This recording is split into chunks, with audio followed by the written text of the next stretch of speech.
आज की video class में हम हमारी क्लास 10th एनसीईआरटी हिस्ट्री का चैप्टर 3 है जो आपका ये भूमंडलीकृत विश्व का बनना है, इसे रीड करेंगे।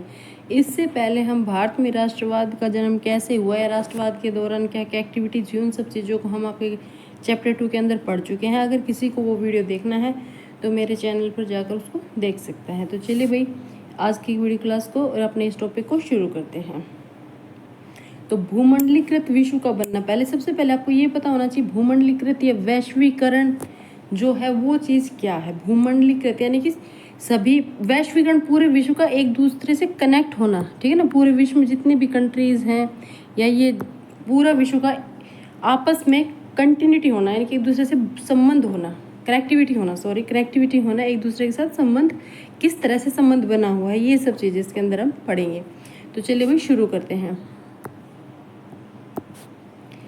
आधुनिक युग से पहले, जैसे आज मॉडर्नाइजेशन आ गया, बल्कि आज के टाइम में हम देखते हैं कि भाई लोग आपस में इंटरनेट के ज़रिए आज तो बहुत सी टेक्निक्स हमारे पास अवेलेबल है जिससे हम पूरा विश्व एक दूसरे से जुड़ा हुआ, हम एक देश से दूसरे देश में मतलब कि कुछ ही घंटों में हम जा सकते हैं, ठीक है ना। पर पहले इतना इजी नहीं था, जब ये टेक्निक्स नहीं थे हमारे पास, ये जो संसाधन हमारे पास आज उपलब्ध है वो सब चीज़ें हमारे पास पहले नहीं थी। तब भी देश एक दूसरे से जुड़े हुए थे, कैसे उनमें व्यापार होता था, सब चीज़ें होती थी। इन सब चीज़ों को हम पढ़ते हैं, तो इसलिए इसमें डाला गया है आधुनिक युग से पहले। क्योंकि जब हम आज की बात करते हैं, अगर हमारा कोई अब तो भाई हमारे रिलेटिव्स भी अमेरिका में हैं या किसी दूसरी कंट्री में हैं, हमारे जानने वाले लोग, हम उनसे फ़ोन पे बातें कर सकते हैं, नेट के माध्यम से कनेक्ट हो सकते हैं। पर वो वहाँ गए कैसे, आपस में देशों में एक दूसरे के साथ कैसे एक जगह से हम दूसरी जगह पहुँचने लगे, कैसे सामान एक जगह से दूसरी जगह पहुँचाया जाने लगा, इंसान एक देश का इंसान दूसरे देश में जाकर कैसे बसा, किसी दूसरे महाद्वीपों की खोज कैसे हुई, पूरी जो अर्थ है हमारी, जो पूरी अर्थ है, इसके जो अलग अलग कॉन्टिनेंट्स है ये आपस में किस तरह से कनेक्ट हुए, तो वो सब चीज़ें हम इसके अंदर पढ़ेंगे, ठीक है ना। चलिए भाई शुरू करते हैं। तो जब हम वैश्वीकरण की बात करते हैं तो आमतौर पर हम एक ऐसी स्थिति या ऐसी व्यवस्था की बात करते हैं जो मोटे तौर पर पिछले लगभग 50 सालों में ही हमारे सामने आई है। यानी कि जब भी वैश्वीकरण की बात होती है तो हम सोचते हैं कि हम अभी जैसे कि थोड़े से टाइम की बात कर लेते हैं, 50 साल के आसपास के टाइम की बात, जिस टाइम में हमने देखा कि भाई ये ऐसे ऐसे संसाधन हमारे पास आ गए हैं, ऐसे ऐसी टेक्निक्स हम यूज़ कर रहे हैं जिसके ज़रिए हम दूसरे देशों के साथ कनेक्ट हो पाए हैं। तो हम उन सब चीज़ों को यहाँ पढ़ते लिए हमारे दिमाग में सिर्फ वही बातें आती हैं, जैसे फ़ोन के माध्यम से, ठीक है ना, या हवाई जहाज़, जैसे कि आप एयरप्लेन के माध्यम से एक जगह से दूसरी जगह जाते हैं, या आप समुद्री जहाज़ों के जरिए एक जगह से दूसरी जगह जाते हैं, या इस तरह से मतलब कि हम व्यापार के लिए या किसी भी काम के लिए, जॉब के लिए या कोई किसी तरह की चीज़ों के लिए हम जाते हैं, लोग एक जगह से दूसरी जगह जाते, तो हम अपने नियर बाई आसपास के एरिया को देखते हैं। पर उससे मतलब कि हमारे आसपास जो टाइम बीतता है ना, लगभग 50 साल के टाइम पीरियड को हम देखते हैं, पर उससे पहले की बातों को नहीं लेते हैं। तो हम उन सब चीज़ों को इसमें आगे पढ़ेंगे, ठीक है ना। भूमंडलीकृत विश्व के बनने की प्रक्रिया, व्यापार, काम की तलाश में एक जगह से दूसरी जगह जाते लोग। अब भूमंडलीकृत यानी विश्व में, भाई सीधी सी बात है, एक देश से दूसरा देश जुड़ेगा कब, जब आपस में किसी को किसी चीज़ की ज़रूरत होगी तो दूसरे जगह जाएगा ना। अब आप अपने से ही ले लीजिए, आप जिस भी गली मोहल्ले में, गाँव में रहते हैं, तो आप एक घर से दूसरे घर के लोगों के पास कनेक्टिविटी कैसे होती है। आप घर से बाहर निकलेंगे, किसी चीज़ की ज़रूरत है तो आप उन लोगों के पास जाएंगे, कुछ सामान का लेन देन करेंगे, ठीक है ना। किसी भी तरह की आपकी रिक्वायरमेंट होती है, या आप गली में से भी बाहर जाते हैं, जैसे सब्जी लेने जाते हैं, दूध लेने जाते हैं, या कोई मार्केट का सामान लेने जाते हैं, तो आप लोग क्या करते हैं, तभी तो आपको पता चलता है कि आपके आसपास क्या हो रहा है, कहाँ कौन सी चीज़ आपको अच्छी मिलेगी, है ना। इसी तरह से हम एक दूसरे से जुड़ते चले जाते हैं, हमारी कनेक्टिविटी होती चली जाती है। तो वही चीज़ें ये है कि व्यापार के लिए, बिजनेस के लिए लोग, काम की तलाश में, भाई एक जगह काम कम है, जनसंख्या ज़्यादा है, अब कहीं जनसंख्या ज़्यादा है और काम कम है, तो लोग क्या सोचेंगे कि भाई चलो हम, अब पता चलता है दूसरी जगह लोग कम है और काम ज़्यादा है, तो चलो वहाँ जाके काम करते हैं। इस तरह से एक जगह से दूसरी जगह लोग आते जाते हैं। पूंजी व बहुत सारी चीज़ों की वैश्विक आवाजाही का एक लंबा इतिहास रहा है। मतलब कि इन्हीं सब चीज़ों से पूंजी, जैसे सामान, पूंजी अभी एक देश से दूसरे देश में निवेश की गई है, या और भी बहुत सी चीज़ों के लिए, जैसे कि काम के लिए या खाने पीने के सामान के लिए, किसी भी तरह के लिए, इन सब चीज़ों का काफ़ी लंबा इतिहास रहता है। उन्हीं सब चीज़ों को हमारे इतिहास में, अब हम इस चैप्टर के अंदर हम यही पढ़ेंगे कि कैसे पूरा जो वर्ल्ड है ये आपस में कनेक्ट हुआ है, कैसे एक महाद्वीप से लोग दूसरे महाद्वीप, एक कंट्री से दूसरे कंट्री पहुँचे, कैसे कहाँ से कौन सी चीज़ें आई हैं, ठीक है ना। ये सब चीज़ें हम इसमें पढ़ेंगे। तो भाई इसमें जो आपका स्टार्टिंग में इसके अंदर यही सब चीज़ें दी गई हैं। फिर भी चलो हम एक बार पढ़ लेते हैं, क्योंकि पता नहीं एनसीईआरटी में जो है क्वेश्चंस कहाँ से ले, कहीं भी किसी भी लाइन से उठा लिए जाते हैं और नॉर्मल बेसिक क्वेश्चन होते हैं, पर हमने वो लाइन ना पढ़ी हो तो इस वजह से वो रह जाता है। इतिहास के हर दौर में मानव समाज एक दूसरे से ज़्यादा नज़दीक आते गए हैं, यानी कि धीरे धीरे पहले क्या था और आज के टाइम में आप देख लीजिए, स्टार्टिंग में लोग इतना कनेक्ट नहीं थे, पर आज कितनी कनेक्टिविटी हो चुकी है। तो वो सब चीज़ें कैसे आई हैं, ठीक है ना। तो ये क्या बताया गया है कि हर दौर में मानव एक दूसरे से और भी ज़्यादा पहले से आज, और आज से और भी आगे भविष्य में और भी ज़्यादा कनेक्टिविटी हो जाएंगी। तो ये सब चीज़ें इसमें बताई गई हैं। प्राचीन काल से यात्री, व्यापारी, पुजारी, तीर्थयात्री ज्ञान, अवसरों और आध्यात्मिक शांति के लिए या उत्पीड़न या यातनापूर्ण जीवन से बचने के लिए दूर दूर की यात्राओं पर जाते थे। अब किस लिए जाते थे, देखिए प्राचीन काल में, अब ये पॉइंट पे आ जाए, इसमें से कुछ हटा दिया जाए, कुछ डाल दिया जाए, आपको कैसे भी कंफ्यूज करके क्वेश्चन बना दिया जा सकता है। तो आपको पता होना चाहिए, प्राचीन काल में यात्री क्या, व्यापार करने के लिए, पुजारी तीर्थ यात्राओं के लिए भी जाते थे, ज्ञान प्राप्त करने के लिए भी, एक देश से दूसरे देश, जैसे नालंदा विश्वविद्यालय था, यहाँ पढ़ने आते थे, यहाँ से लोग बाहर जाते थे, इस तरह से आध्यात्मिक शांति पाने के लिए, ठीक है ना। जैसे हमारे बौद्ध धर्म भी इंडिया से ही विकसित होकर पूरे वर्ल्ड में फैल रहा है। और उत्पीड़न, यातना, जैसे कि किसी जगह पर लोगों को साथ बुरा व्यवहार किया जाता था, उनका अछूत माना जाता था, उनके साथ बुरा व्यवहार किया जाता था, तो वो उन सब चीज़ों से बचने के लिए भी सोचते थे भाई यहाँ से चलते हैं, यहाँ हमारे साथ अच्छा व्यवहार नहीं होता, हमें एक दूसरे लोगों के बराबर नहीं समझा जाता, तो हम ऐसी जगह न रह के कहीं और रहेंगे। तो इस तरीके से लोग क्या दूर दूर की यात्राएं करते थे। और अपनी यात्राओं में लोग तरह तरह की चीज़ें, जैसे पैसा, मूल्य, मान्यताएं, हुनर, विचार, आविष्कार, यानी कि एक जगह का पैसा दूसरी जगह, अब इंडिया में रुपए है, दूसरी कंट्रीज़ में उनकी करेंसी अलग अलग है, इस तरह से पहले जो करेंसीज यूज़ करते थे वो लोग, वो मूल्य, मान्यताएं, सबके अपने अपने विचार थे, उनके अपने रिवाज थे, ठीक है ना, आविष्कार थे, यहाँ तक कि बीमारियों के कीटाणु भी अपने साथ लेके जाते थे। 3000 ईस्वी पूर्व से समुद्री तटों पर होने वाले व्यापार के माध्यम से सिंधु घाटी सभ्यता उस इलाके से जुड़ी हुई थी जिसे आज हम पश्चिम एशिया के नाम से जानते हैं। अब ये जो हमारी सिंधु घाटी सभ्यता भी पहले इसी तरह से आपस में कनेक्ट थी और देशों के साथ। तो यही सब चीज़ें इसमें बताई गई कि पहले, अब उस टाइम के तो हमें एकदम एक्यूरेट तो कुछ पता नहीं है सिंधु घाटी सभ्यता के बारे में, पर फिर भी यही अनुमान लगाए जाते हैं कि पहले ऐसे जुड़ी हुई थी। 1000 साल से भी ज़्यादा समय से मालदीव के समुद्र में पाई जाने वाली कोड़ियाँ, ठीक है ना, जिन्हें पैसे या मुद्रा के रूप में पहले इस्तेमाल किया जाता था, वो ऐसी कोड़ियाँ हमें बहुत मिलती हैं, चीन और पूर्वी अफ्रीका तक पहुँचती रही है, ठीक है ना। बीमारी फैलाने वाले कीटाणुओं का दूर दूर तक पहुँचने का इतिहास भी 7वीं सदी तक ढूंढा जा सकता है कि बीमारियां भी एक जगह से दूसरी जगह पहुँची है। तो भाई बीमारी ऐसा तो नहीं है कि अपने आप चली गई होगी, किसी इंसान के थ्रू ही उस बीमारी के कीटाणु पहुँचते होंगे ना दूसरी जगह। तो वही सब चीज़ें हम इसमें पढ़ेंगे आगे, ठीक है ना। तो चलिए भाई, सबसे पहला पॉइंट हमारा जाता है रेशम मार्ग या सिल्क रूट जिसे कहा जाता है, से जुड़ती दुनिया, कि किस तरह से रेशम मार्गों से दुनिया आपस में एक दूसरे से जुड़ी है। अब रेशम मार्ग का मतलब ये हो जाता है कि वो मार्ग बहुत रेशमी या सुंदर नहीं था, मतलब कि उस मार्ग के जरिए से रेशम को एक जगह से दूसरी जगह, दूसरे देशों में, जैसे चीन में बहुत अच्छी क्वालिटी का रेशम बनता था, तो उस रेशम को दूसरे देशों में पहुंचाया जाता था। तो उसलिए उस रास्ते को रेशम मार्ग ही नाम उसका रख दिया गया है। आधुनिक काल से पहले के युग में दुनिया के दूर दूर स्थित भागों के बीच व्यापारिक और सांस्कृतिक संपर्कों का सबसे जीवंत उदाहरण सिल्क मार्गों के रूप में दिखाई देता है। अब याद है कि सिल्क मार्गो, ठीक है ना। तो सिल्क मार्ग कही थी भाई, एक ही रास्ता नहीं था, कई रास्तों के जरिए वो अपना जो रेशम था या जो सामान थे वो दूसरी जगह पहुंचाए। भाई रेशम ज़्यादा जाता था, ऐसे नहीं कि उस रास्ते से सिर्फ रेशम जाता था, पर रेशम ज़्यादा मात्रा में जाता था, रेशम की सप्लाई ज़्यादा होती थी, इसलिए उनका नाम रेशम मार्ग या सिल्क रूट रख दिया गया, ठीक है ना, सिल्क रूट रख दिया गया। और ऐसे जो मार्ग थे या रास्ते थे वो बहुत ज़्यादा थे। सिल्क मार्ग से नाम से पता चलता है कि इस मार्ग से पश्चिम को भेजे जाने वाले चीनी रेशम का कितना महत्व रहा होगा। जैसे कि नाम ही है सिल्क मार्ग, अगर किसी चीज़ का नाम है सिल्क मार्ग अब रखा है तो हमें पता चलता है कि भाई इससे सबसे ज़्यादा व्यापार या सबसे ज़्यादा आदान प्रदान इस मार्ग से किस चीज़ का हुआ होगा, सिल्क का, यानी कि सिल्क का कितना महत्व होगा। अगर किसी एक स्पेसिफिक चीज़ के ऊपर किसी जगह का नाम रख दिया जाता है तो पता चलता है कि यहाँ वो चीज़ ज़्यादा हुई होगी, ठीक है ना। इतिहासकारों ने बहुत सारे सिल्क मार्गों के बारे में बताया है, जो ज़मीन और समुद्र से होकर गुजरने वाले ये रास्ते न केवल एशिया के विशाल क्षेत्रों को एक दूसरे से जोड़ने का काम करते थे, बल्कि एशिया को यूरोप और उत्तरी अफ्रीका से भी जोड़ते थे। बहुत से ऐसे रास्तों के बारे में बताया गया है। ज़मीन या समुद्र से होकर, भाई ऐसा नहीं सिर्फ ज़मीन से, समुद्र से भी ये मार्ग बनाए गए थे। समुद्री एरिया से भी लोग एक जगह से दूसरी जगह जाते थे, ठीक है ना। और ये एशिया के विशाल क्षेत्रों को, एशिया को आपस में जोड़ दिया। एशिया के जैसे कि पूर्वी एशिया से उत्तरी एशिया में या दक्षिणी एशिया में, इस तरह से इनको आपस में जोड़ दिया गया रास्तों के जरिए। एशिया में तो बहुत सी कंट्रीज है ना, तो उन सबको आपस में इन्हीं मार्गों के द्वारा जोड़ा गया था।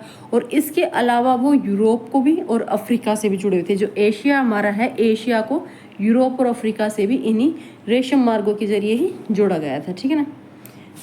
ऐसे मार्ग ईसा पूर्व के समय में ही सामने आ चुके थे और लगभग 15वीं शताब्दी तक अस्तित्व में रहे। और 15वीं शताब्दी तक, ठीक है ना, ये मार्ग जो थे अस्तित्व में थे, यानी कि यहाँ से आवाजाही होती थी, यहाँ से व्यापार होता था कौन से, रेशम मार्गों से। इस रास्ते से चीनी पोट्री जाती थी, ठीक है ना, चीनी का जो पोट्री का सामान था वो इसी रास्ते से भारत व दक्षिण पूर्व एशिया के, भारत के और दक्षिण पूर्व एशिया, जो दक्षिण पूर्वी एशिया है वहाँ जो कपड़ा और मसाले थे वो दुनिया के दूसरे भागों में पहुँचाए जाते थे। भारत का और दक्षिण पूर्व एशिया का कपड़ा और मसाला दुनिया के दूसरे भागों में पहुँचाया जाता था इन्हीं रेशम मार्गों से, ठीक है।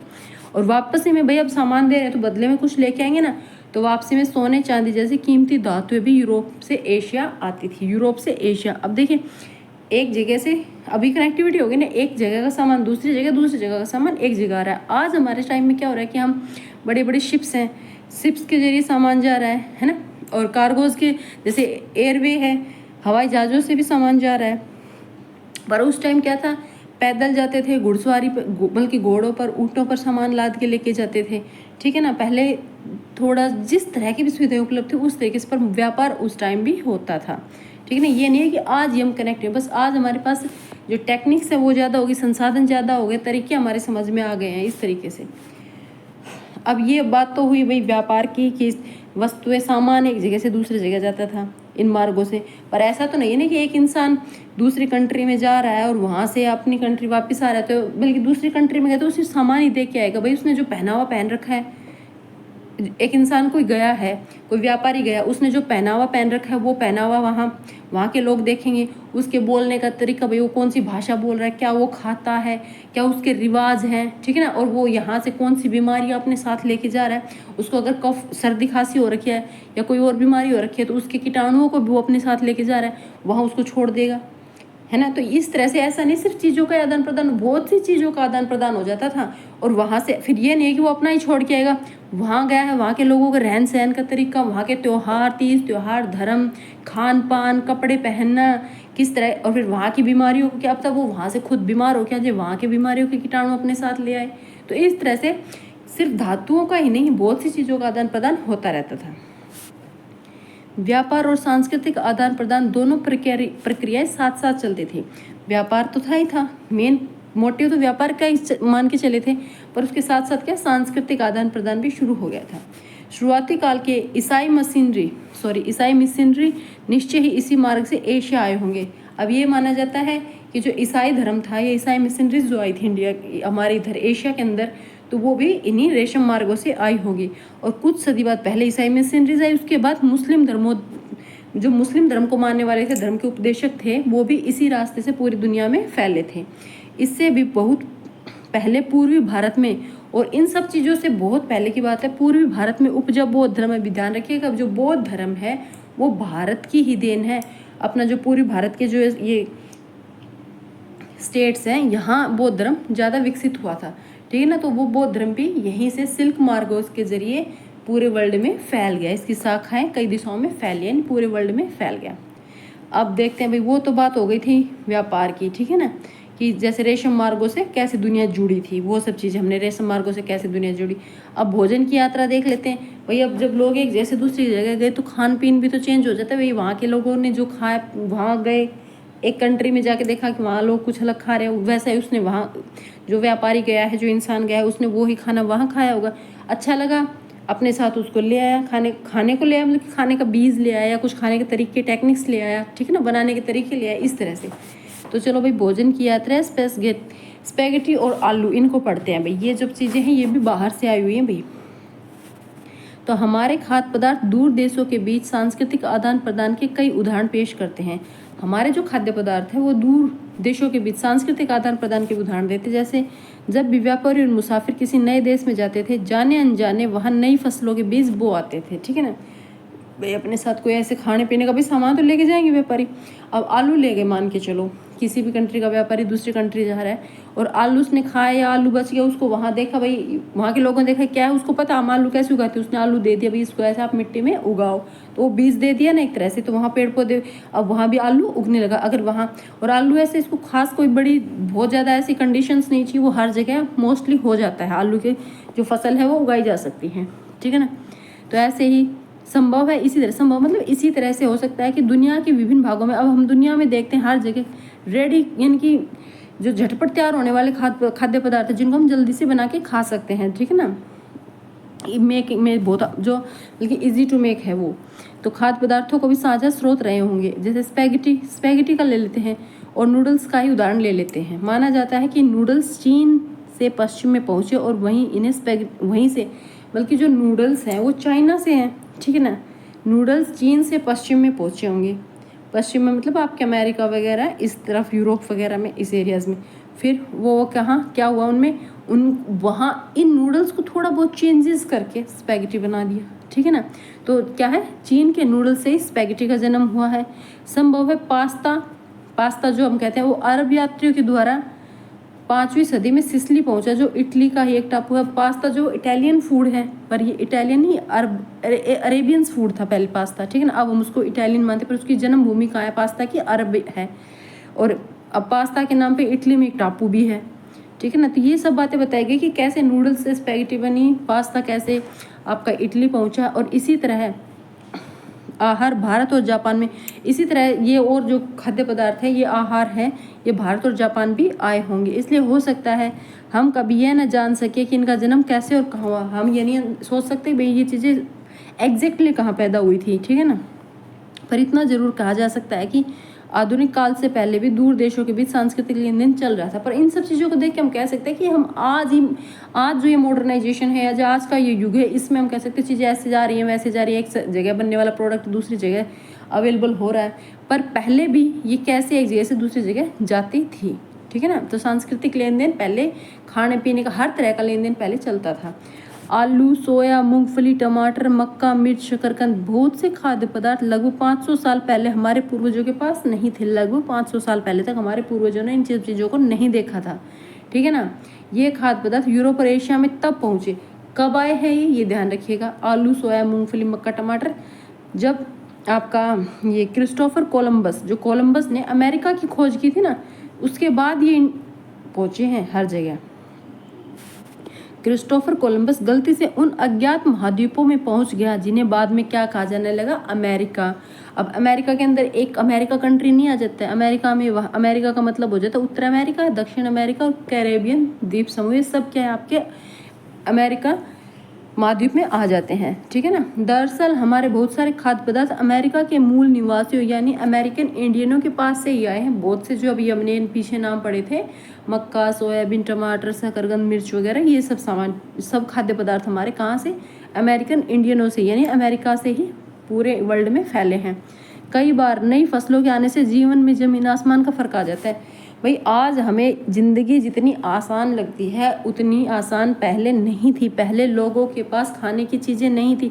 आज हम एक दूसरे देशों से कनेक्ट हैं, सभी वर्ल्ड जो ये हमारे महाद्वीप आपस में जुड़े हुए हैं। एक देश में समस्या आती है तो दूसरे देश मदद करने के लिए खड़े हो जाते हैं, पर पहले ऐसा नहीं था। ठीक है ना, पहले क्या थी, खाने के खाद्य पदार्थ, बहुत सी ऐसी कंट्रीज है जहाँ बिल्कुल ही ना के बराबर थे, वहाँ लोग, वहाँ की जनता भूखी मरती थी एक तरह से।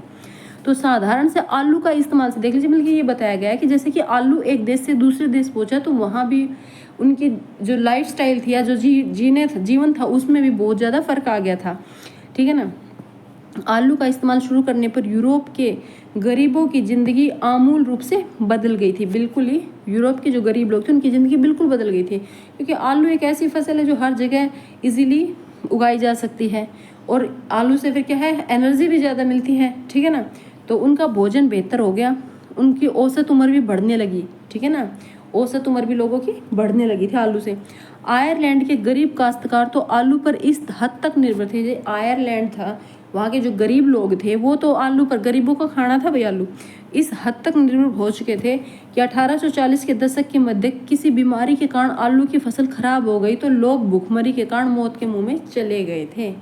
यानी कि भाई आलू खराब हो, फसल खराब हुई, आलू ज़्यादा हुए नहीं, और गरीब लोग थे आलू ही खरीद सकते थे, और महंगी फसलें, महंगा जो खाद्य पदार्थ है, फसलें थी, वो खरीद नहीं सकते थे। इससे क्या थे, लोग मर गए। तो इस तरह से ये बताया गया कि कैसे जो भोजन है हमारा, हमारे खाने के जो फूड आइटम्स है, वो कैसे एक कंट्री से दूसरी कंट्री पहुंचे। तो ये वैश्वीकरण का एक पार्ट है, ठीक है ना, कि वैश्वीकरण का मतलब ये है कि पूरी जो दुनिया है, ये पूरी वर्ल्ड के अंदर जितनी कंट्रीज़ हैं, जितने हमारे ये कॉन्टिनेंट्स हैं, ये आपस में कैसे जुड़े, जितने भी महाद्वीप हैं, इनके अंदर कितने हमारे देश हैं, ये सभी आपस में कनेक्टिविटी कैसे होगी। हर चीज़ की कनेक्टिविटी है, हर चीज़ का जुड़ाव है, चाहे उसमें आपका खाद्य पदार्थ हो जाए, चाहे आपकी बीमारियां हैं, कपड़े हैं, व्यापार है, काम है, हर चीज़ का जुड़ाव।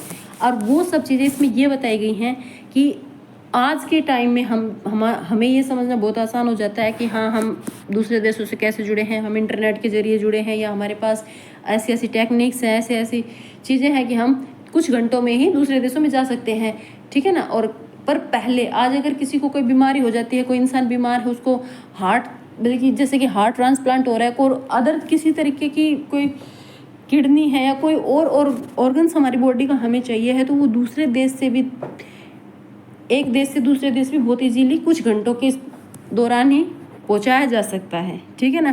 पर पहले ये पॉसिबल नहीं था। तो आज जो इतना आसान हो गया है ना, वो इतना आसान कैसे हुआ है, शुरुआत में कैसा था, वो ही चीज़ें समझाई गई कि वैश्वीकरण आज तो है ही, ठीक है ना, ग्लोबलाइजेशन हो चुकी है आज, पर वो पहले कैसी थी, ठीक है ना। वैश्वीकरण धीरे धीरे कैसे इंक्रीज हुआ है, कैसे कैसे बढ़ा है, या शुरुआती दौर में कैसा था, वो सब चीज़ें इस चैप्टर के अंदर समझाई गई हैं। तो थोड़ा ध्यान से पढ़िएगा। अब आ जाते हैं विजय, बीमारी और व्यापार। तो 16वीं सदी में जब यूरोपीय जहाजियों ने एशिया तक का समुद्री रास्ता ढूंढ लिया, ठीक है ना। व्यापार और बीमारी और विजय मतलब कि कैसे बीमारियां, व्यापार और ये सब चीज़ें फैली, वो सब चीज़ें हैं।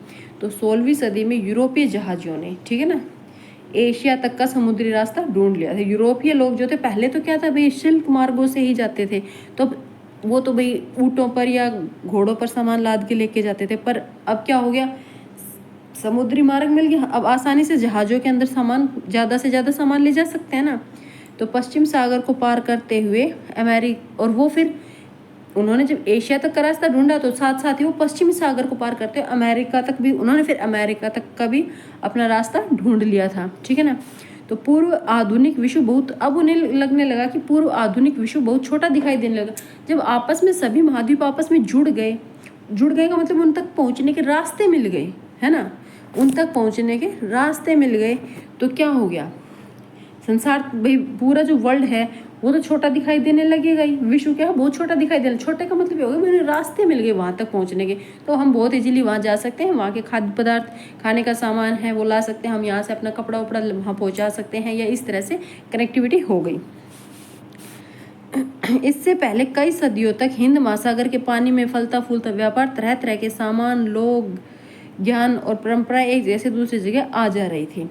इससे पहले जब हम अमेरिका तक नहीं पहुंचे थे, तो इससे पहले क्या था, हिंद महासागर के पानी में मिल के अपना जो हिंद महासागर है इंडिया के पास, उसी के एरिया में जो व्यापार फल फूल रहा था, ठीक है ना। और भारतीय उपमहाद्वीप इन्हीं प्रवाहों के रास्ते में एक अहम बिंदु था। अब जो अहम बिंदु कौन था, भारतीय उपमहाद्वीप, यानी भारत का जो साउथ वाला पार्ट है वो, और पूरे नेटवर्क में इस इलाके का भारी महत्व था। व्यापार के जरिए देखा जाए तो हमारा जो भारतीय ये एरिया था, इसका बहुत ही महत्व था। यूरोपियों के दाखिले से ये आवाजाही और बढ़ने लगी, और इन्हीं प्रवाहों की दिशा यूरोप की तरफ भी मुड़ने लगी, ठीक है ना। भी यूरोपियन लोग भी जब पहले सिर्फ सिल्क एरिया से जाते थे, पर अब क्या हो गया, जो अभी बताया कि यूरोप के लोगों ने जो हमारा दक्षिणी एशिया है उस वहाँ तक समुद्री रास्ता ढूंढ लिया था, तो वहाँ से फिर वो अमेरिका भी जाने लगे, तो अमेरिका का रास्ता भी ढूंढ लिया। तो फिर क्या हुआ, इस तरह से वो क्या हो गए कि यहाँ आवाजाही ज़्यादा हो गई, ठीक है ना, और यही व्यापार का अहम केंद्र बन गया भारतीय उपमहाद्वीप।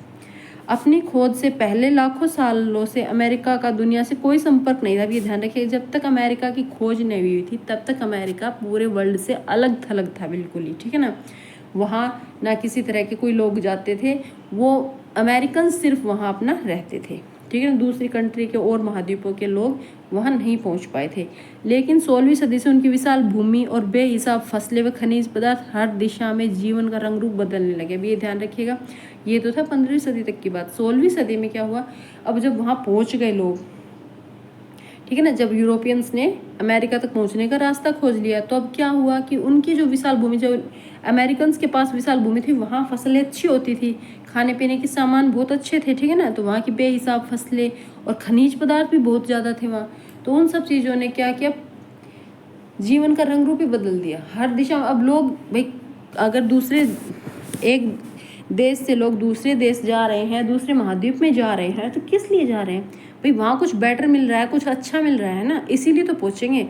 उन्होंने देखा कि यहाँ तो भाई बहुत से खनिज पदार्थ है, खाने पीने के बहुत से सामान है, तो क्यों ना हम वहाँ जाके और सबसे बड़ी बात, ब्रिटेन का जो एरिया था, यूरोप का जो एरिया था, यहाँ खाद्य पदार्थ फसलें बहुत कम होती थी, ठीक है ना, तो अब वो यहाँ के खाद्य पदार्थों के लिए, अपनी खाने पीने के सामान की चीज़ों की पूर्ति के लिए ही वहाँ जा रहे थे कि वहाँ से हम ये सामान ले आएंगे खाने पीने का, ठीक है ना, इस तरह से।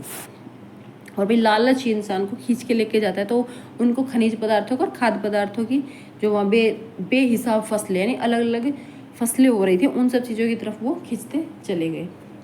आज के पेरू और मेक्सिको में मौजूद खानों से निकलने वाली कीमती धातुएं, खासतौर से चांदी, ठीक है ना, जो आज आपके अमेरिका के पेरू और मेक्सिको में जो मौजूद खाने हैं, वहाँ से जो धातुएं निकलती थी, यानी कि चांदी, भी यूरोप की संपदा को बढ़ाया और पश्चिम एशिया के साथ होने वाले उसके व्यापार को गति प्रदान की, ठीक है ना। अब देखिए 17वीं सदी के आते आते पूरे यूरोप में दक्षिण अमेरिका की धन संपदा के बारे में तरह तरह के किस्से बनने लगे। अब जैसे जैसे 17वीं सदी, जैसे जैसे भी लोग वहाँ गए थे, जो लोग अमेरिका गए थे, वो वहाँ से आके बताते कि वहाँ तो इतनी धन दौलत है, वहाँ तो ऐसा खाना है, वहाँ तो ऐसा पहनावा है, तो भाई वहाँ अच्छा था, तो वहाँ का गुणगान यहाँ आके लोग कहानियाँ बनाते, किस्से बताते, तो लोगों के दिमाग में एक बात बनती चली गई कि वहाँ तो है ना बहुत ज़्यादा सोना ही सोना है, वहाँ जाएंगे और ऐसे भाई सोने के खजाना है, जाओ और उठा के ले आओ, बस ये सोचने लगे थे लोग कि वहाँ बहुत कुछ भरा पड़ा है, हम जाएंगे और उठा के ले आएंगे बस। तो इन्हीं किंवदंतियों की बदौलत वहाँ के लोग एल डोराडो को सोने का शहर मानने लगे थे कि भाई वहाँ जो अमेरिका का जो एल डोराडो है वो सोने का शहर है, ठीक है ना, और वहाँ जाएंगे और उठा के ले आएंगे सोना बस। उसकी खोज में बहुत सारे खोजी अभियान शुरू किए गए, उन्हीं की खोज में क्या है, बहुत सारे खोजी अभियान शुरू किए गए। 16वीं सदी के मध्य आते आते पुर्तगाली और स्पेनिश सेनाओं की विजय का सिलसिला शुरू हो चुका था। 16वीं सदी तक, ठीक है ना, आते आते पुर्तगाली और स्पेनिश सेनाओं की विजय का सिलसिला शुरू हो चुका था। उन्होंने अमेरिका को उपनिवेश बनाना शुरू कर दिया। अब देखिए, अब ये पता चल गया भाई अमेरिका में इतनी बेहिसाब फसलें उगती हैं, खाने की कमी है, जहाँ उनके लिए तो खाना भी सोना है, बेहिसाब फसलें उगती हैं। फसलों के अलावा वहाँ क्या है, बहुत सी खनिज संपदाएं हैं, ठीक है ना। तो अमेरिका को जो यूरोपीय थे, यूरोप के जो लोग थे, ठीक है ना, तो उन्होंने क्या सोचा कि क्यों ना हम अमेरिका को अपना उपनिवेश बना लेते हैं, वही वहाँ जाएंगे, वहाँ से ये सब चीज़ें निकालेंगे और यहाँ ले आएंगे, वहाँ पर राज करेंगे। तो इस तरह से पुर्तगाली और स्पेनिश सेनाओं की विजय का सिलसिला शुरू हो गया। वहाँ भी सिलसिले का मतलब वहाँ गए, वहाँ लोगों को, पुर्तगाली और स्पेनिश लोगों को वहाँ भेजा, जो वहाँ के पुर्तगाल और स्पेन के जो लोग थे वो वहाँ जाने लगे, अपनी सेनाएं भेजती वहाँ की सरकारें, और वहाँ पर अपना कब्जा करना शुरू कर दिया। इस तरह से अमेरिका को उपनिवेश बनाना शुरू कर दिया गया, ठीक है। यूरोपीय सेनाएं केवल अपनी सैनिक ताकत के दम पर ही नहीं, बल्कि सैनिक गए हथियारों के दम पर ही नहीं, वहाँ जीतती थी ना यूरोप की सेनाएं, तो अमेरिका में वो कैसे जीतती थी, स्पेशल हथियारों के दम पर नहीं जीतती थी। स्पेनिश विजेताओं में सबसे शक्तिशाली हथियारों में परंपरागत किस्म का सैनिक हथियार तो कोई था ही नहीं, यह हथियार था चेचक। यानी कि भाई अगर सैनिक जा रहे हैं, बंदूकें लेके जा रहे हैं, बंदूकों से गोलियां चलाएंगे, तो क्या होता है भाई, रिटर्न में अगर किसी अब आप क्या करते हैं, अपने दुश्मन से हथियार छीन भी सकते हो, छीन कर और उस पर वापस अटैक कर सकते हो, ठीक है ना। तो अगर स्पेनिश लोगों से वो बंदूकें हथियार छीन कर अमेरिकी उन पर अटैक कर सकते थे, पर ऐसा तो रास्ता ही नहीं छोड़ा, क्योंकि उनके पास तो एक ऐसे हथियार थे जैसे कि चेचक। अब चेचक की जो बीमारी है, इसके कीटाणु जो थे वो स्पेनिश सैनिक और अफसरों के साथ वहाँ जा पहुँचे। क्या चेचक के कीटाणु जो स्पेनिश सैनिक और अफसर वहाँ गए थे उनके साथ वहाँ पहुँचे, और लाखों सालों से दुनिया से अलग थलग रहने के कारण अमेरिका के लोगों के शरीर में यूरोप से आने वाली इन बीमारी से बचने की रोग प्रतिरोधक क्षमता नहीं थी। यानी कि जो अमेरिकन थे वो बिल्कुल अलग थलग थे, उन्हें किसी तरह की कोई महामारी कभी हुई नहीं थी, उनको पता ही नहीं था या उनके शरीर में इस तरह के कि जो ये चेचक है उससे बचने की इम्यूनिटी नहीं थी, रोग प्रतिरोधक क्षमता नहीं थी, ठीक है ना। तो वो इस तरह के कीटाणुओं से बच नहीं पाए। क्यों नहीं बच पाए? क्योंकि जैसे ही चेचक के कांटेक्ट में वो आए तो वो इस बीमारी से पीड़ित हो गए, क्योंकि उनके शरीर में पहले से ही रोग प्रतिरोधक क्षमता नहीं थी, ठीक है ना। अगर किसी इंसान को एक बार कोई बीमारी हो जाती है और वो उससे ठीक हो जाता है तो वो क्या होता है कि उसके अंदर उस बीमारी से लड़ने की रोग प्रतिरोधक क्षमता पैदा हो चुकी होती है। पर अमेरिकन तो बिल्कुल ही पूरे वर्ल्ड से कटे हुए थे, ठीक है ना, तो उन तक ये बीमारियां नहीं पहुंची थी। और जो स्पेनिश यानी यूरोप के जो लोग थे उनके पास तो इस दवाइयों का एंटीडोट भी था। भाई अब चेचक की बीमारी होगी तो चेचक से जूझने की दवाइयाँ भी थी, अगर उनको चेचक हो जाता तो उनके पास दवाइयाँ भी थी, और पहले से उनके शरीर में रोग प्रतिरोधक क्षमता भी मौजूद थी क्योंकि उनको पहले ये चेचक हो चुकी थी। तो इस तरह से हथियारों से ज़्यादा चेचक ने वहाँ काम किया अमेरिकन्स पर, ठीक है ना। फलस्वरूप नए स्थान पर चेचक बहुत मारक साबित हुआ, और एक बार संक्रमण शुरू होने के बाद तो यह बीमारी पूरे महाद्वीप में फैल गई। अब एक आदमी को हो गया, फिर 1 से 2 को, यानी कि संक्रमण है, फैलती है बीमारी, तो ये पूरे महाद्वीप में फैल गई। और यूरोपीय लोग जहाँ नहीं पहुँच सके ना, वहाँ भी अमेरिकन इसकी चपेट में आने लगे, और पूरे के पूरे समुदाय जो थे अमेरिकन के वो ख़त्म होते चले गए।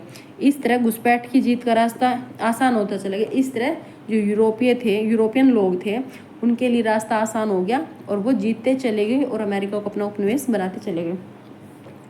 बंदूकें तो भाई ऐसी चीज़ें उनको तो खरीदा भी जा सकता है, छीनकर हमलावरों के खिलाफ, जैसे मैंने आपको बताया था भाई, यूज़ भी कर सकते हैं। पर चेचक जैसी बीमारी के मामले में भाई अब उसको, चेचक को कैसे, ये तो ऐसी बीमारी तेरे शरीर के अंदर आ गई, दूसरे बंदे के शरीर के अंदर, अब वो उसको निकाल के वापस थोड़ी यूज़ कर सकता है, ठीक है ना। तो ऐसी बीमारियों के मामले में तो ऐसा नहीं किया जा सकता था, क्योंकि हमलावरों के पास तो, जो हमलावर थे यानी कि जो स्पेनिश थे, जो चेचक अपने साथ लेके गए थे, उनके अंदर तो ऑलरेडी इस बीमारी से लड़ने की दवाएं भी थी, और फिर उनके शरीर में तो रोग प्रतिरोधक क्षमता भी जो थी विकसित हो चुकी थी, ठीक है ना। तो चेचक ने एक बहुत बड़े हथियार का काम किया था अमेरिका को उपनिवेश बनाने में, यूरोपियंस का, ठीक है ना। और किसके थ्रू गई थी? स्पेनिश सैनिकों और अफसरों के जरिए, ठीक है ना। तो ये बात ध्यान रखिएगा। 19वीं सदी तक यूरोप में गरीबी और भूख का ही साम्राज्य था।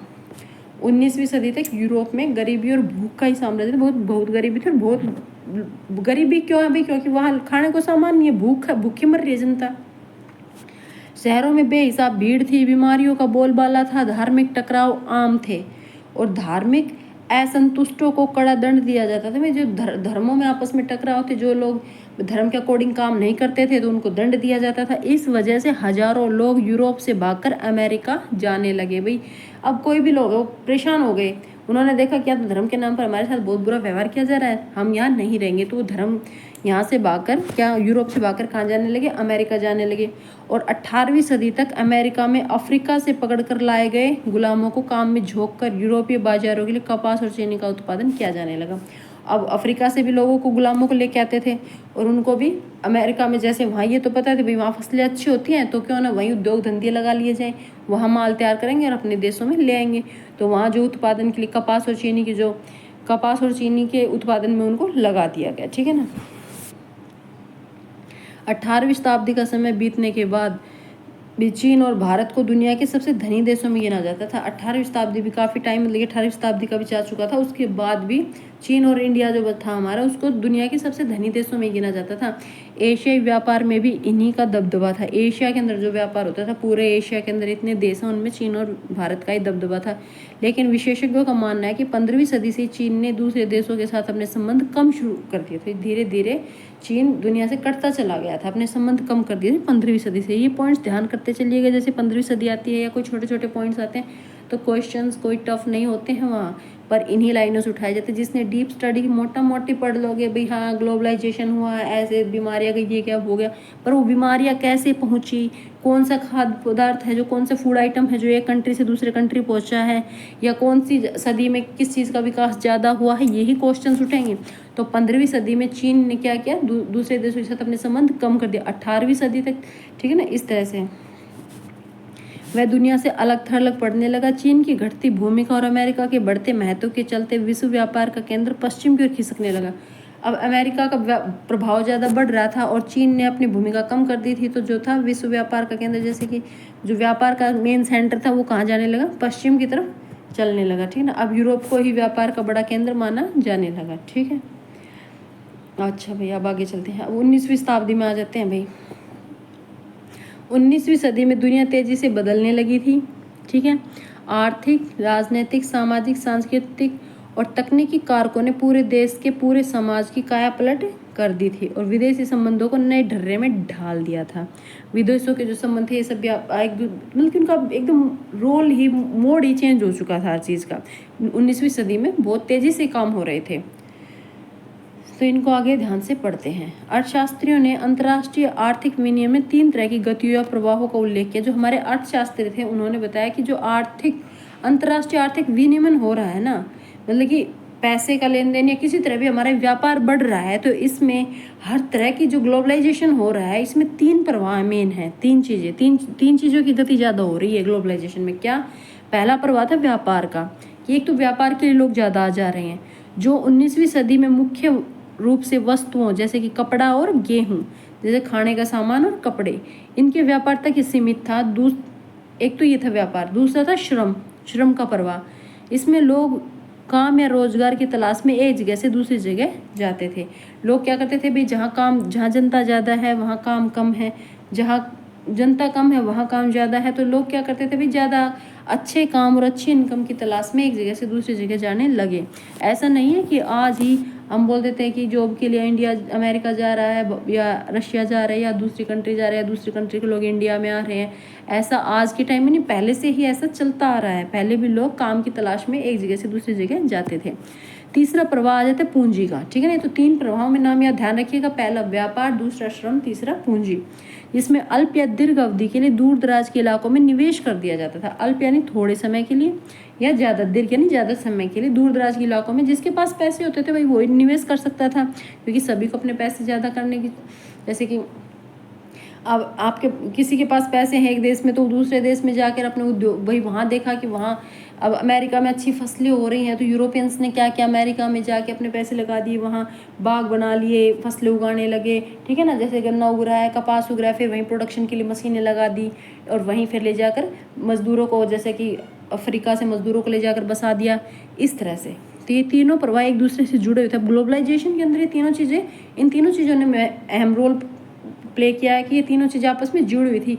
कि कैसे व्यापार लगा, व्यापार के लिए फिर मजदूरों को, श्रम का आवागमन, व्यापार हुआ, व्यापार से चीज़ों का प्रोडक्शन बढ़ाने के लिए फिर लोगों की जरूरत पड़ी तो श्रम लगाए। श्रम यानी लोग एक काम के लिए एक जगह से दूसरी जगह जाने लगे। अब व्यापार लगाना है, लोग वहाँ जा रहे हैं, तो उसमें पूंजी, भाई पैसे की भी जरूरत पड़ेगी ना, तो पूंजी का निवेश शुरू हो गया, ठीक है। तो लोगों के जीवन को प्रभावित करते थे। कभी कभी इन कारकों के बीच मौजूद संबंध टूट भी जाते थे। उदाहरण के लिए वस्तु या पूंजी की आवाजाही के मुकाबले श्रमिकों की आवाजाही पर प्राय ज़्यादा शर्तें और बंदिशें लगाई जाती थी।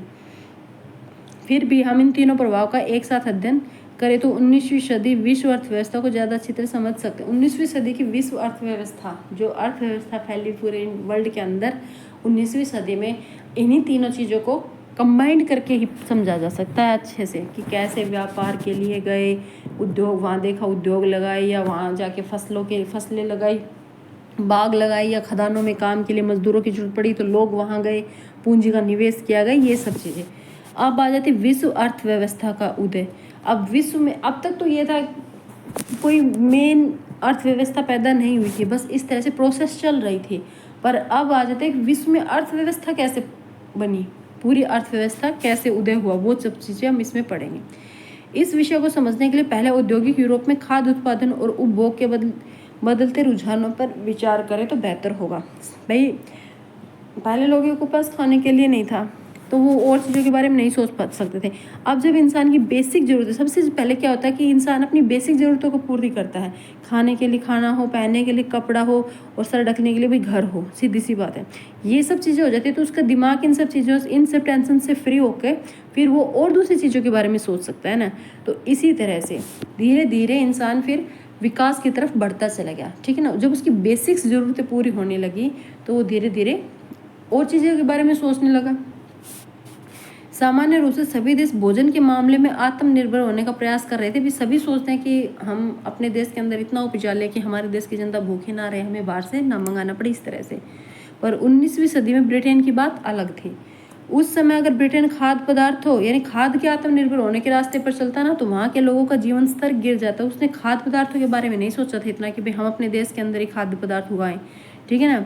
तो 18वीं सदी के आखिरी दशकों में ब्रिटेन की आबादी तेज़ी से बढ़ने लगी। ब्रिटेन में जो है 18वीं सदी के लास्ट में जो आबादी तेज़ी से बढ़ने लगी।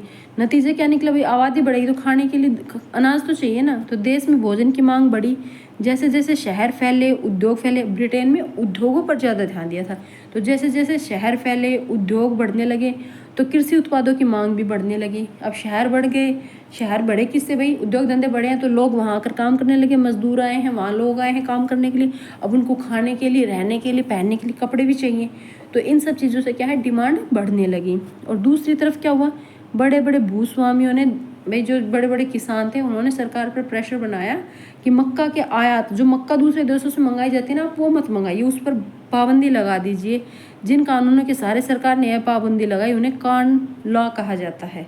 ठीक है ना, तो ये ध्यान रखिए, कॉर्न लॉ क्या था, जो यूरोप की सरकार थी, ठीक है ना, उन्होंने क्या किया था, जो ब्रिटेन की सरकार थी, ब्रिटेन में जब आबादी तेजी से बढ़ रही थी, ब्रिटेन की सरकार ने बड़े जमींदारों के कहने पर, यानी जो भूस्वामी है, बड़े बड़े जमींदारों के कहने पर सरकार ने कॉर्न लॉ लगा दिया था, यानी कि कॉर्न जो मक्का है उसके आयात पर बहुत भारी टैक्स लगा दिया गया था। ठीक है ना, खाद्य पदार्थों की ऊंची कीमतों से परेशान, अब खाद्य पदार्थों की कीमतें ऊंची हो गई तो परेशान कौन होगा, उद्योगपति, क्योंकि जो उद्योगों में कच्चा माल लग रहा है वो नहीं मिलेगा। शहरों में रहने वाले जो लोग हैं वो मजबूर हो गए, जो गरीब मजदूर लोग थे, अब वो क्या खाएंगे, वो कहाँ खाएंगे क्या, तो इससे क्या है, उद्योगपति और शहरी बाशिंदों ने सरकार को, फिर उन्होंने, अब जब पहले तो भूस्वामियों ने सरकार पर प्रेशर बनाया था, अब इन उद्योगपतियों ने और जो शहरों में गरीब लोग थे, यानी कि शहरी बाशिंदे थे, उन्होंने सरकार पर प्रेशर बनाया, मजबूर किया सरकार को कि प्लीज़ आप ये जो कॉर्न लॉ है इसे ख़त्म कर दीजिए, फ़ौरन समाप्त कर दें।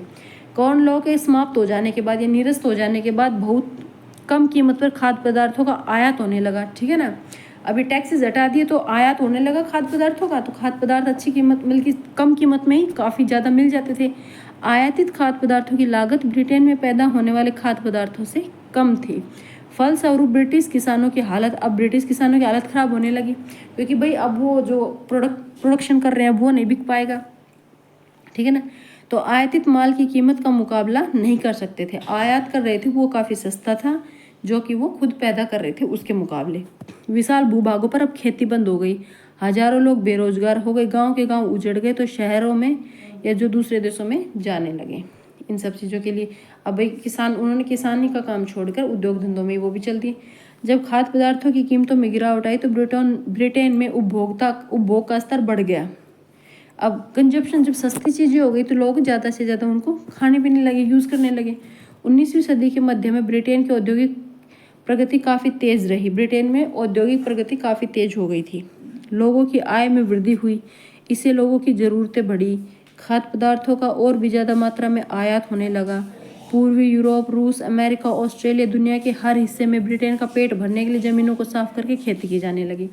ठीक है ना भाई, अब ब्रिटेन में ज़्यादा डिमांड हो गई खाने के सामान की, तो सभी देशों से ज़्यादा प्रोडक्शन करके ब्रिटेन भेजा जाने लगा, सीधी सी बात है। खेती के लिए ज़मीन को साफ कर देना ही काफ़ी नहीं था, खेती हर इलाकों को बंदरगाहों से जोड़ना। आप खेती के लिए ज़मीन साफ कर दी, फसल तो उगा लोगे, पर वो फसल बंदरगाहों तक पहुँचा नहीं, क्योंकि बंदरगाहों के जरिए, शिप्स के जरिए ही तो वो ब्रिटेन में पहुँचाई जाएंगी ना, तो उनको बंदरगाहों तक जोड़ना, इसके लिए रेलवे की जरूरत पड़ी। यानी कि किस तरह से वैश्वीकरण होता चला गया। एक डिमांड थी खाने की, खाने के सामान की, उसको पूरा करने के लिए क्या क्या चीज़ें होती चली गई, ये सब चीज़ें बताई गई। वैश्वीकरण कैसे, ग्लोबलाइजेशन या कैसे कनेक्टिविटी बनती चली गई। तो खेती हर किसानों को बंदरगाहों से जोड़ने के लिए, खेती हर इलाकों को बंदरगाहों जोड़ने के लिए रेलवे की जरूरत थी। ज़्यादा तादाद में माल ढुलाई के लिए नई गोदियाँ बनाई गई, भी ज़्यादा मात्रा में माल आएगा तो उसको ढोने, गोदियाँ बनाओ, पुरानी गोदियों का फैलाव किया गया। नई ज़मीनों पर खेती करने के लिए यह आवश्यक था। ठीक है ना, दूसरे इलाकों के लोग वहाँ कर बसे। भाई अब खेती करने के लिए आदमियों की भी तो जरूरत पड़ेगी, श्रम भी तो चाहिए ना। यानी कि जब दूसरी जगह से लोगों को वापस आया गया तो वहाँ नए घर बनाए गए, नई बस्तियाँ बसाई गई। इस तरह से इन सारे कामों के लिए पूंजी और श्रम की जरूरत थी। इसके लिए लंदन जैसे वित्तीय केंद्रों से पूंजी आने लगी। अब ये पैसा कहाँ से आएगा, तो ब्रिटेन के जो उद्योगपति थे उन्होंने फिर वहाँ वित्तीय केंद्र स्थापित कर लिए और वहाँ से पूंजी आने लगी। अमेरिका और ऑस्ट्रेलिया जैसे जिन स्थानों पर मजदूरों की कमी थी, जैसे अमेरिका और ऑस्ट्रेलिया में, तो वहाँ लोगों को ले जाकर बसाया जाने लगा, यानी कि श्रम का भी प्रवाह होने लगा। 19वीं सदी में यूरोप के लगभग 5 करोड़ लोग अमेरिका और ऑस्ट्रेलिया में जाकर बस गए थे। ये पॉइंट ध्यान रखिएगा कि 19वीं सदी में यूरोप के 5 करोड़ लोग अमेरिका और ऑस्ट्रेलिया में, यानी 2 कंट्रीज आएंगे, अमेरिका और ऑस्ट्रेलिया, 5 करोड़ लोग 19वीं सदी। ठीक है ना, कुछ भी हेर फेर किया जा सकता है क्वेश्चन के अंदर। एग्जामिनर यहाँ कंट्रीज का नाम चेंज कर दे, सेम स्टेटमेंट डाल दे, तो आपको पता होनी चाहिए रॉन्ग है राइट है। ठीक है, फिर भी पूरी दुनिया में लगभग 15 करोड़ लोग बेहतर भविष्य की चाह में अपने घर बार छोड़कर दूर के देशों में जाकर बस गए थे। भाई 5 करोड़ लोग तो सिर्फ अमेरिका और ऑस्ट्रेलिया में जाके बसे थे, उसके अलावा पूरी दुनिया के अंदर कम से कम 15 करोड़ लोग बेहतर सोचते थे, उद्योग धंधों में अच्छी कमाई है, वहाँ चलते हैं, यहाँ चलते हैं, वहाँ जाकर खेती में अच्छी कमाई होगी। जो गरीब एरिया के लोग थे वो ऐसे अपने गांव या अपना देश या अपना शहर छोड़कर दूसरी जगह जाकर बसने लग गए।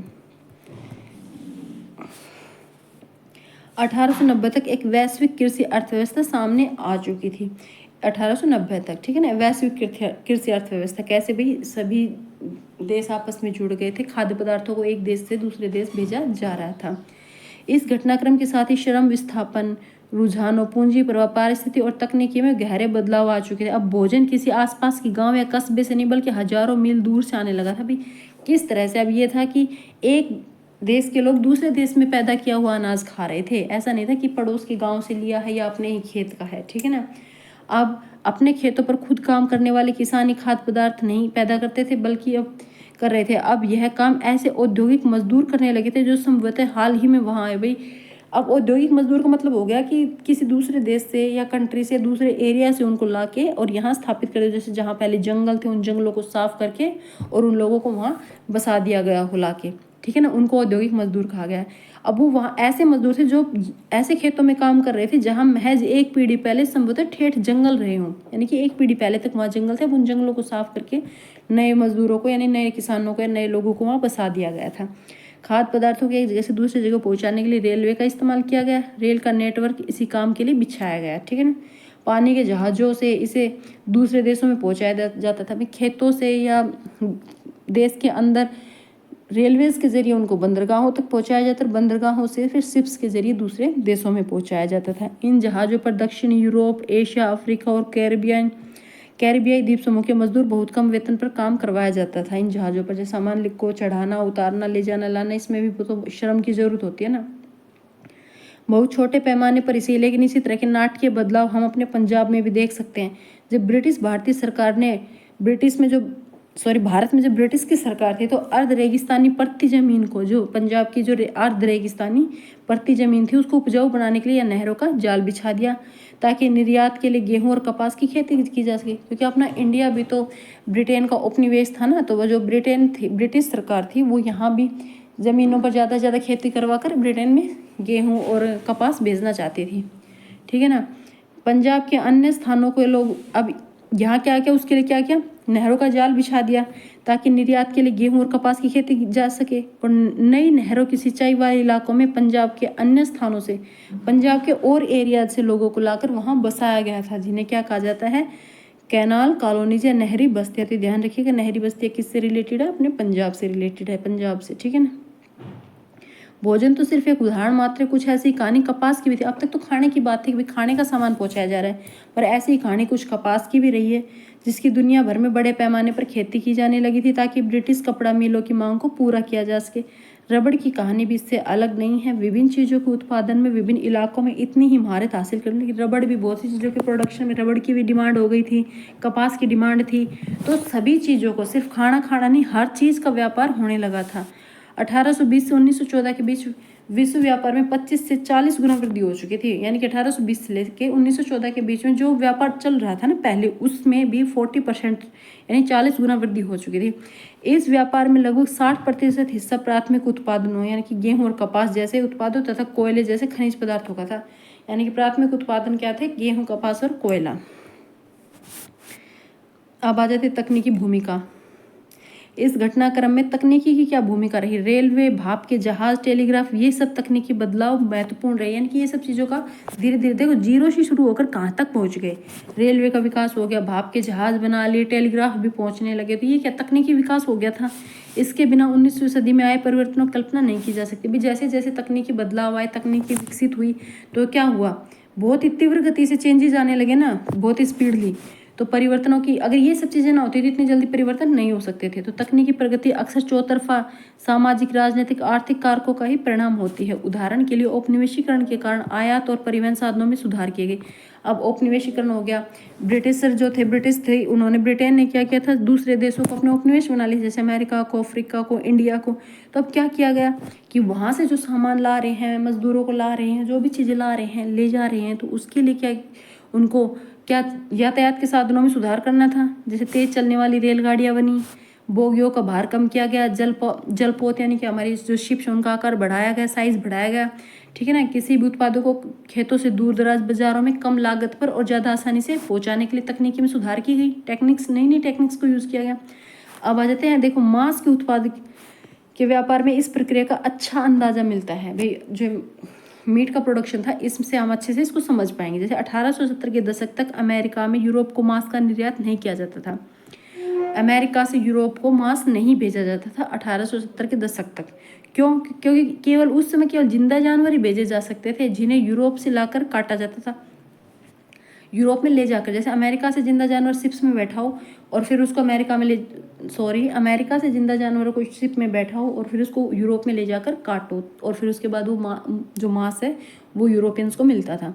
तो ये क्या होता था, इसमें बहुत ज़्यादा टाइम लगता था और बहुत ज़्यादा मतलब कि मुश्किल था। ये जिंदा जानवर बहुत ज़्यादा जगह घेरते थे। अगर जिंदा जानवर को शिप में आप डालते हो तो बहुत सारे तो लंबे सफ़र में मर जाते थे या बीमार पड़ जाते थे इस वजह से, और या उनका वजन भी, खाना पीना अच्छे से नहीं मिल पाता था, शिप के अंदर बंद रहते हैं, इस वजह से उनका वजन भी कम हो जाता था। इस वजह से क्या होता था, वो खाने लायक नहीं रह जाते थे, ठीक है ना। इस वजह से मांस खाना एक महंगा सौदा था और यूरोप के गरीब इसकी पहुंच से बाहर थे। दूसरी तरफ ऊंची कीमतों के कारण मांस उत्पादन की मांग और उत्पादन में कम रहता था। भाई जो चीज़ महंगी उसका उत्पादन थोड़ा कम किया जाता है। पर नई तकनीकी के आ जाने से यह स्थिति बदल गई। अब नई तकनीकी क्या आई, रेफ्रिजरेशन की। पानी के जहाज़ों में रेफ्रिजरेशन की तकनीकों को स्थापित कर दिया गया। रेफ्रिजरेशन, फ्रीज की तरह फ्रीजिंग करना, रेफ्रिजरेटर से उनको फ्रीज करना, जमा के ले जाना, जिससे जल्दी ख़राब ना हो सके। तो इससे चीज़ें, जल्दी ख़राब होने वाली चीज़ों को भी लंबी यात्राओं में ले जाना आसान हो गया। तो ये रेफ्रिजरेशन, जो पानी के जहाज़ थे उनमें रेफ्रिजरेशन आई, ये क्या तकनीकी का विकास हुआ ना। इसके बाद तो जानवरों को यात्रा से पहले ही मारा जाने लगा। अमेरिका, ऑस्ट्रेलिया, न्यूजीलैंड, सब जगह के जानवरों के बजाय अब जानवर नहीं भेजते थे, उनकी बजाय मांस को यूरोप भेजा जाने लगा। मारते उनका साफ करके, मांस को पैक करके और रेफ्रिजरेटर्स में, उसमें जो शिप में रेफ्रिजरेशन लगा दिया था उसके अंदर सेट कर देते थे। इसमें केवल समुद्री यात्रा में आने वाला खर्चा कम हो गया, बल्कि यूरोप में मांस के दाम गिर गए। यूरोप के गरीबों को ज़्यादा विविधतापूर्ण खुराक मिलने लगी। इससे पहले वो सिर्फ आलू और ब्रेड ही उनके पास खाने में होता था, परंतु अब उनके पास भोजन में मांसाहार, मक्खन व अंडे भी शामिल हो गए। इससे उनके जीवन की स्थिति सुधरी, देश में शांति स्थापित हो गई और दूसरे देशों में साम्राज्यवादी मंसूबों को समर्थन मिलने लगा। यानी कि अब उनकी खुद की टेंशन्स यूरोपियों की ख़त्म हो गई, ब्रिटेन के लोगों की टेंशन्स ख़त्म हो गई, बेसिक नीड्स पूरी हो गई, नई तकनीकें बना ली, अपने यहाँ अर्थव्यवस्था विकसित कर ली। तो अब वो क्या सोचने लगे, चलो भाई अब दूसरे देशों पे जाके वहाँ जाते हैं, वहाँ भी उनको लोगों को बताते हैं, वहाँ से भी लूट के लाते हैं। एक तरह से उन्होंने फिर औपनिवेशीकरण को और बढ़ावा दिया। चलिए भाई, आज के लिए इतना ही। बाकी का हमारा चैप्टर बचा उसको हम पढ़ेंगे नेक्स्ट वीडियो में। तब तक के लिए धन्यवाद। अगर वीडियो पसंद आता है तो प्लीज़ लाइक कीजिए, चैनल को सब्सक्राइब कीजिए।